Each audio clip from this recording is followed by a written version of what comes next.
A ribbon candy design is so versatile. Come join me today as we learn how to quilt it.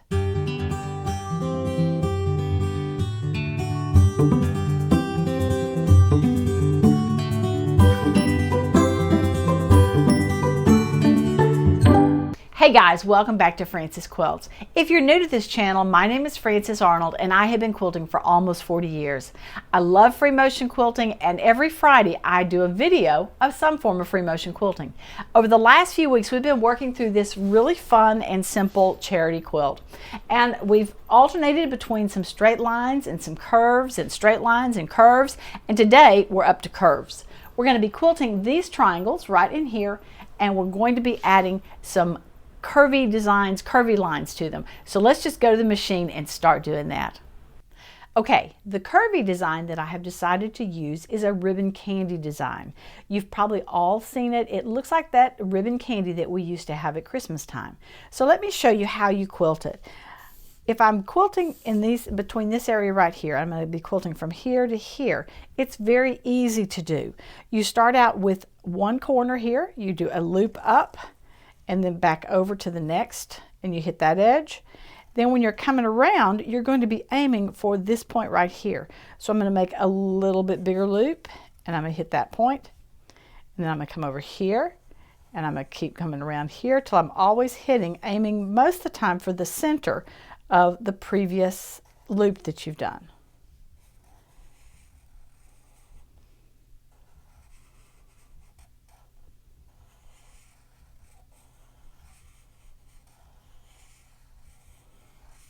All right, that's pretty easy. But what happens if we're going to be quilting inside a triangle like this? And so we're going to be starting out really small, and we're going to be getting bigger and then smaller as we go. Let me draw this triangle larger and I'll show you. Okay, this is the triangle that we're going to be using. We're going to be starting in this corner, and obviously we can't really quilt very easily a ribbon candy design, but what we can do is just make some back and forth sort of movements. Similar idea, kind of these movements. But now, as you're seeing, we're being able to start getting bigger as we go. Now, because this end is always going to be on that line, you're not getting larger or smaller there. You're always doing your changing along here. What I have learned is this: when I'm coming around, instead of aiming for the center of that one, I'm better to aim for the end of that one, so that gives me room then to grow as I go. So if I come here, I'm going to come around here, and I'm going to aim for towards the end of that one. I'm going to come up and make my loop, center of that next one. Now I'm going to come and I'm going to aim for the end of that, kind of like that, which gives me room to grow. Come back, same thing, aim for the end of it and up. Now, as I'm coming back the other direction and getting smaller, I'm going to do just the opposite. Instead of aiming for the center of that, if I aim for there, I don't have anywhere to grow my next loop. Instead, I'm going to be aiming more towards here, towards the bottom. So I'm going to be coming down here and aim to the bottom of that loop. Again, to the bottom of the loop. And look, we're getting back in this corner again, so we'll end up just doing some little things like that to get out. Now I can draw those fairly easily, those little things at the end, but I sure can't quilt them, so you'll see that as we go. So that gives you some idea of what a ribbon candy looks like and how we're going to quilt it. Let's go. Okay, now that we know how to do the ribbon candy design, let's start quilting it in here. The first thing I'm going to do in this triangle that I'm working on is I'm going to make it a little bit smaller. I don't really want to do ribbon candy on all of that. So I'm going to echo some of these straight lines that I have right here by doing a dot to dot that starts here and comes up to about 1 inch away from this point right here, and then back down. Let's do that first. All right, in order to do that, we're going to put a ruler here. We're going to line it up on the corner down here where we want, and we're going to stitch down.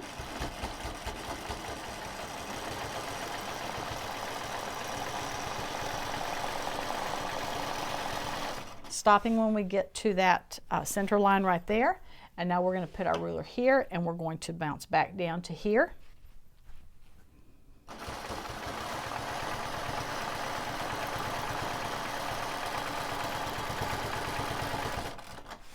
All right, now we can start doing our ribbon candy design that we're talking about. We're going to fill this area in here with ribbon candy.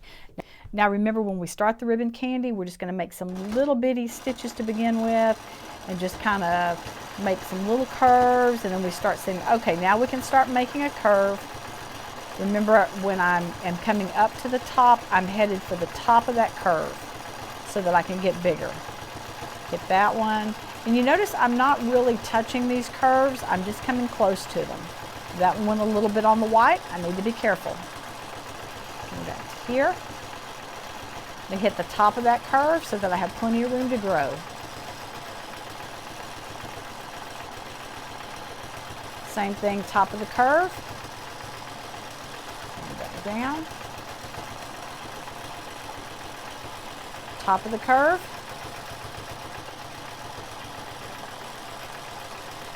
And one more is going to be our biggest one we're going to do, because we're at the middle of that point. Let me reposition my hands.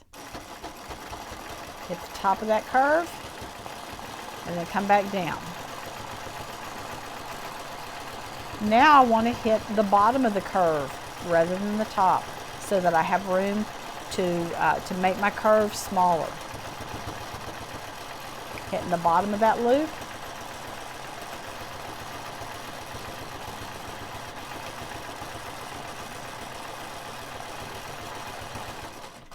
I get carried away and forget to reposition my hands. You need to make sure you're doing that.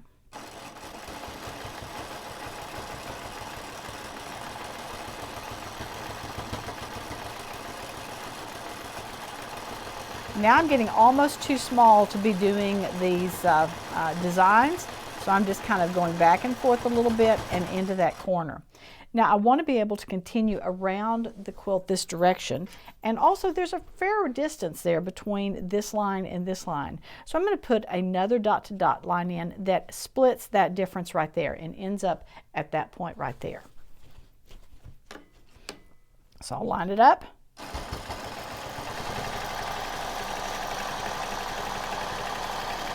Stitch there. Stitch back down to the corner.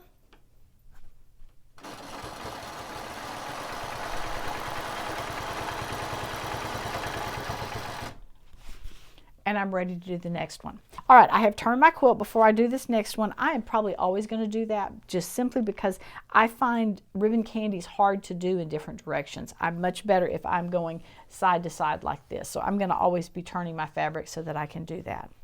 So let's do this next one.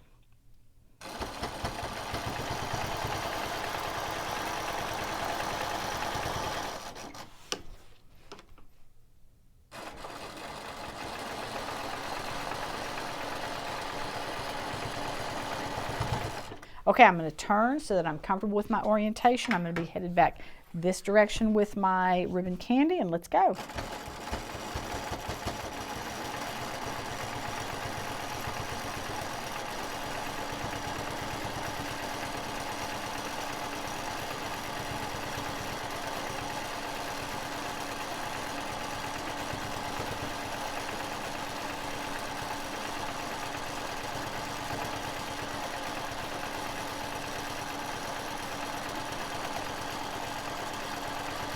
Remember, we're heading for the top of that curve when we're getting bigger.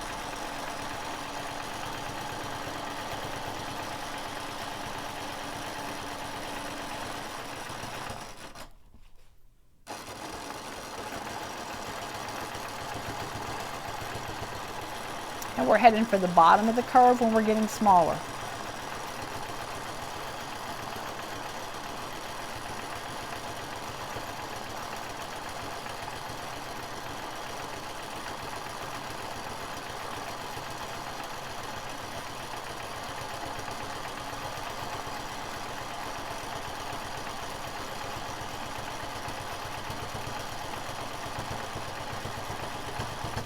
Some curvy lines back into the corner.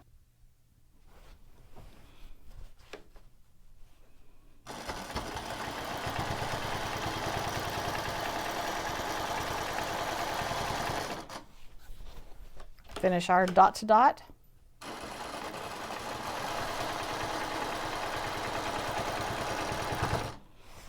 And we're ready to start the next one.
Now that makes a nice frame for the square spiral. I am excited with how well that has worked out. Wow, I really do like how that ribbon candy works in this design. I'm so glad I decided to persevere and learn how to do it and go ahead and add it. And I'm especially happy that I learned that trick of when I want to make my loops bigger, I aim for a different area on the previous loop. It makes so much difference. Well, if you like this video, be sure and give it a thumbs up. As always, I appreciate you joining me here today, and I look forward to seeing you next time on Frances Quilts. Remember, if you like what you've seen, be sure to give it a thumbs up and subscribe. Please check out my website and daily blog at francesquilts.com, and I can be found on Facebook and Instagram at Frances Quilts. Thanks so much for joining me. Hope to see you again soon.